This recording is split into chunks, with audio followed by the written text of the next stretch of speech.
మీకు నిజముగా చెప్తున్నాను, పరిసయ్యులారా, గొర్రెల పాకలోనికి ద్వారమున ప్రవేశించ వేరే త్రోవను ఎక్కి వచ్చువారు దొంగవు దోపిడీదారుడున ఉంటారు. ద్వారమున ప్రవేశించువాడే గొర్రెల కాపరి.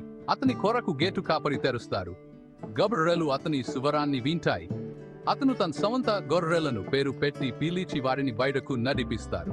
అతను తన సమంత గొర్రెలన్నింటినీ బయటకు తీసుకువచ్చిన తర్వాత అతను వాడి ముందు నరుస్తారు, మరియు అతని గొర్రెలు అతనిని అనుసరిస్తాయి, ఎందుకంటే అవి అతని స్వరాన్ని గుర్తిస్తాయి. కానీ అవి ఎప్పుడూ ఒక అపరిచితుడిని అనుసరించువు. నిజానికి అవి అతని నుండి పారిపోతాయి, ఎందుకంటే అవి అపరిచితుడి స్వరాన్ని గుర్తించవు. నేను ఈ ఉపమయ ఉపయోగించాను, కానీ పరిసయ్యులు నేను వారితో ఏమి చెబుతున్నానో అర్థం చేసుకోలేదు. కాబట్టి నేను మళ్ళీ చెప్పాను, మీకు నిజముగా చెప్తున్నాను, నేనే గొర్రెలకు గేటును. నాకు ముందు వచ్చిన వారంతా దొంగలు మరియు దోపిడీదారులు, కాని గొర్రెలు వారి మాట వినలేదు. నేనే గేటుని. నా ద్వారా ప్రవేశించేవారు రక్షింపబడతారు. అవి లోపలికి వచ్చి బయటకు వెళ్తాయి మరియు పచ్చిక బయళ్లను కనుగొంటాయి. దొంగిలించడానికి, చంపడానికి మరియు నాశనం చేయడానికి మాత్రమే వస్తారు. నేను వారికి జీవితం ఉండాలని, అది పరిపూర్ణంగా ఉండాలని వచ్చాను. నేను మంచి గొర్రెల కాపరిని. మంచి గొర్రెల కాపరి గొర్రెల కోసం తన ప్రాణాన్ని అర్పిస్తారు. అద్దెకు పనిచేసేవాడు గొర్రెల కాపరి కాదు, మరియు గొర్రెలు అతని సొంతం కాదు. కాబట్టి అతను తోడేలు వస్తున్నట్లు చూసినప్పుడు అతను గొర్రెలను విడిచిపెట్టి పారిపోతారు. అప్పుడు తోడేలు మందపై దాడి చేసి దాని చెదరగొడుతుంది.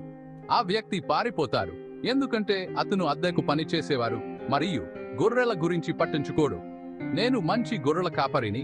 నా గొర్రెలను నేను ఎరుగుదును మరియు నా గొర్రెలు నన్ను ఎరుగును. తండ్రి నన్ను ఎరిగింట్లుగా మరియు నేను తండ్రిని ఎరిగింట్లుగా, మరియు నేను గొర్రెల కోసం నా ప్రాణాన్ని అర్పిస్తాను. ఈ గొర్రెల పాకు చెందని నాకు మరికొన్ని గొర్రెలు ఉన్నాయి.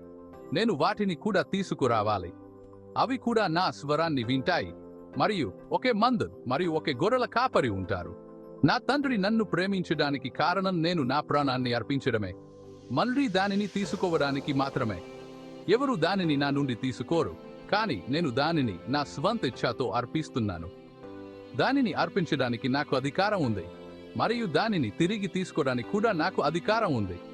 యాజక నాకు నా తండ్రి నుండి వచ్చింది. అప్పుడు జెరూసలేంలో అంకిత దినోత్సవం వచ్చింది. అది చలికాలం, మరియు నేను దేవాలయ ప్రాంగణాలలో సొలొమోను వరండాలో నడుస్తున్నాను. అక్కడున్న యూదులు నా చుట్టూ గుమిగూడి, ఎంతని సస్పెన్స్లో ఉంచుతావు? మీరు మెస్సి అయితే మాకు స్పష్టంగా చెప్పండి. నేను సమాధానం ఇచ్చాను, నేను మీకు చెప్పాను, కానీ మీరు నమ్మరు.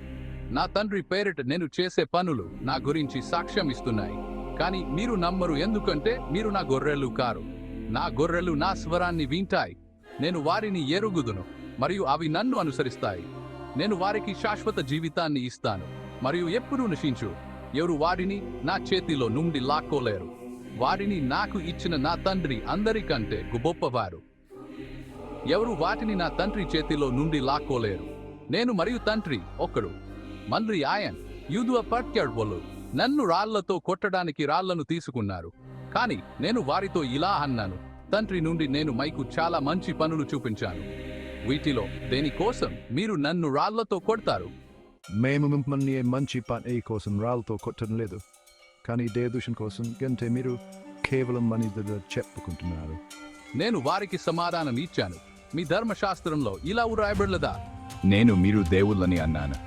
దేవుని వాక్కు వచ్చిన వారిని ఆయన దేవునుండు అని పిలిస్తే మరియు లేఖనాన్ని పక్కన పెట్టలేము. తండ్రి తన సొంతముగా వేరుపర్చి ప్రపంచంలోకి పంపిన వ్యక్తి గురించి ఏమిటి? నేను దేవుని కుమారుడిని అని చెప్పినందుకు మీరు నన్ను దేదూషణ చేశారని ఎందుకు ఆరోపిస్తున్నారు? నేను నా తండ్రి పనులు చేయకపోతే నన్ను నమ్మవద్దు, కానీ నేను వారిని చేస్తే మీరు నన్ను నమ్మపోయినా పనులను నమ్మండి. తండ్రి నాలో ఉన్నాడి మరియు తండ్రిలో ఉన్నాని మీరు తెలుసుకోవచ్చు మరియు అర్థం చేసుకోవచ్చు. మళ్ళీ వారు నన్ను పట్టుకోవడానికి ప్రయత్నించారు, కానీ నేను వారి పట్టు నుండి తప్పించుకున్నాను. అప్పుడు నేను జాన్ తొలి రోజుల్లో బాప్టిజం ఇస్తున్న ప్రదేశానికి జోర్డాన్ దాటి తిరిగి వెళ్దాను. అక్కడ నేను ఉన్నాను, మరియు చాలా మంది నా దగ్గరికి వచ్చారు. వారు అన్నారు, జాన్ ఎప్పుడు సూచన చేయనప్పటికీ ఈ వ్యక్తి గురించి జాన్ చెప్పిందంతా నిజమేమి, మరియు ఆ ప్రదేశంలో చాలా మంది నన్ను విసించారు.